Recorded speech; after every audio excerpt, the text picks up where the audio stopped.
Hey guys, welcome to today's video. My name is Zach Kerber. I own a tech startup valued at over $10 million, and I wanted to go over a lot of the mistakes that I wish I knew to avoid when starting out on my business journey.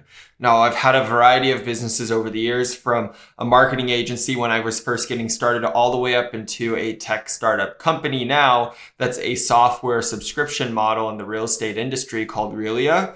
But I wanted to really dive into some of the biggest takeaways and mistakes some of even the biggest business leaders that we know today had faced in the past, what they learned, how I've applied it to my businesses, and maybe even made some of the same mistakes. And then ultimately, I hope that this video not only helps you avoid those mistakes, but also avoids any heartache or struggles along the way if you're trying to grow a business right now.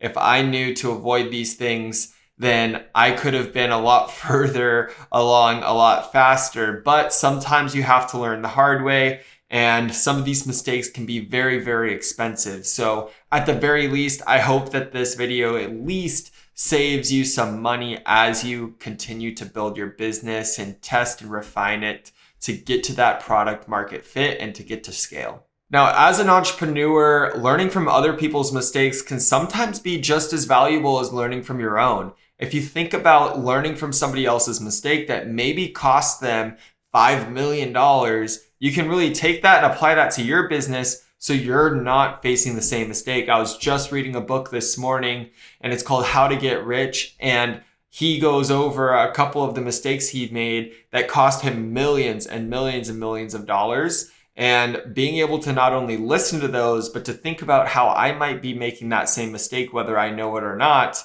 and apply it into my own business, even if it's not at the $1 million scale, even if it's the $100 scale, it can really be just as valuable in your own business journey. So I've broken this down into the top 5 that I've taken away, as well as I've taken away from other people's mistakes and companies' mistakes. And I want to dive into those 5 right now.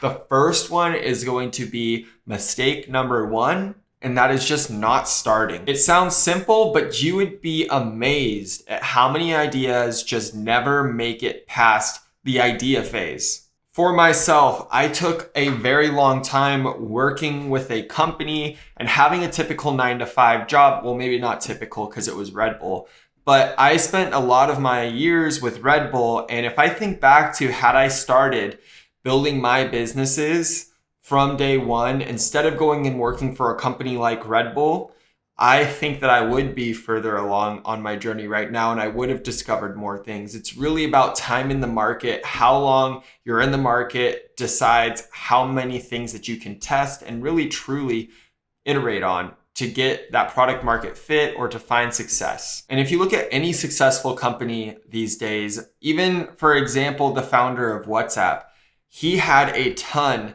of hesitations in terms of, do I start this? Is it right? Do I do it now? Do I do it later? I can start this 5 years from now when I've saved up more money. Life's always going to get in the way. It's never going to be the perfect time to start anything. You're going to have to just say, screw it, I'm starting it. And that's going to be that. That's what I had to do. I had to leave a very secure job with a very secure future to start my companies. And relating back to the founder of WhatsApp, he eventually sold to Facebook for $19 billion. Now imagine how many more ideas there are out there in the world that did not get started because of fear of failure or the timing's not right or whatever it is, that could have been billion-dollar valuations or more.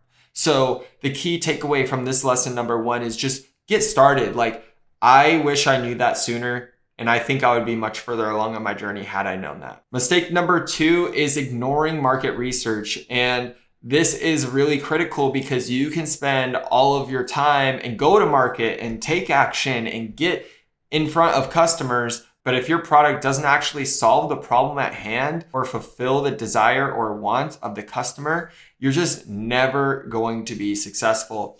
And it's really critical that you do the right product market research. I've referenced this in a video in the past where I talk about a minimal viable product and the feedback loop in terms of how to take different things to market. But in terms of this, this is all about not only having the idea, not only taking execution, but when you execute, listen. Listen to what the customers say. And I really focus on the mentality that Amazon has, where they say that they obsess over the customer. And it's true. I've interviewed a couple employees that have tried to come work with us from Amazon, and they obsess over the customer. I've talked to them about their trainings, their weekly meetings. Everything revolves around what would the customer want? How can I get in the mindset of the customer? And this can only be done through product market research and really talking with your market to find out that you're the right fit.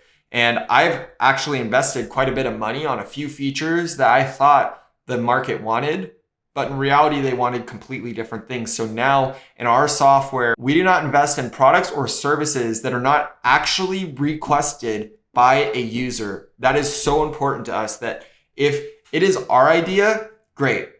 But we do not invest unless a user has either confirmed that they want it or a user has just requested it on their own. That is the only way we are spending development resources on any future product updates. Now, mistake number 3, and this is a big one that probably leads to the most deaths of small businesses out of any of these mistakes. And that is just neglecting cash flow management. And honestly, this is something that almost killed my agency back in the day. And you can get so engulfed in growing the business, signing new clients, the day-to-day operations, all the emails in your inbox, and you could just forget about the finances. And the finances are why you started this business in the first place, most likely. And I was investing and reinvesting and scaling up ad spend and doing this, doing that, hiring salespeople. And I was neglecting the cash flow to the point where we had more cash going out, obviously, because we were confident in our formula to acquire new clients. We could see a trend line where we would be profitable in the future. But sometimes that is not the right way to go. Try to stay profitable. Try to follow the profit first method, which is another video that I've released in the past where it really defines the exact accounting formula that you can follow to not only reinvest back in the business, scale the business, but pay yourself a very, very healthy salary while growing the business in the process. You don't have to be eating ramen and living paycheck to paycheck as a business owner if you follow that profit first method. Again, I've made that video in the past. Go check it out if you're interested or if you're struggling with the finances. But one example in real life of this happening is pets.com. Pets.com was a promising venture during the dot-com boom. And despite raising massive amounts of capital, they ended up collapsing on themselves because they were spending too much and they neglected the cash flow coming into the business and they were focused on the cash flow going out to grow the business. Growth means nothing if you can't keep your doors open. Keeping an eye on expenses and spending is critical. I myself know every single dollar that's going in and out of our company on a monthly basis, and I see every single transaction every single month. It is tedious sometimes, and I don't want to do it all of the times, but I need to do it, so I do. And it's actually saved our company countless and countless amounts of money because I know about subscriptions. I know when to cancel things. I know if we're still paying for something. I know why an invoice is the amount it is. And it's very, very important that you guys know the same things about your business. Mistake number 4, and one that I've struggled with recently and I'm trying to get better at, is avoiding delegation. And this just comes down to you started the business, you likely did every single role that there was, and you did it better than anybody else could ever do it. And that's awesome, but that's no way to scale. And I have faced the fact that if an employee can even do something that I do to 70% or 80% of what I could do, I'm so satisfied with that person. And this just comes down to being able to release some control, release some decision making, and not be such a micromanager and really trust the team that you build and trust the people that you hire that they are going to make the decisions that are right for the company. Once I started doing this, I've actually freed up a ton more time off my plate that then gets filled in by big decision-making activities, company growing activities rather than company operation activities. And you don't have to spend a ton of money to delegate. There are a ton of people all over the world that are able to work with you in today's digital age. So I highly recommend that you take advantage of some really great people in other countries and work alongside them to accomplish great goals for your company. Now, one thing I want to reference in terms of delegation is just Elon Musk in general. We all know that he's famous for working his 100-hour plus weeks, right? But even he has been quoted saying, by spreading himself too thin, it has led to critical errors and mistakes in the company.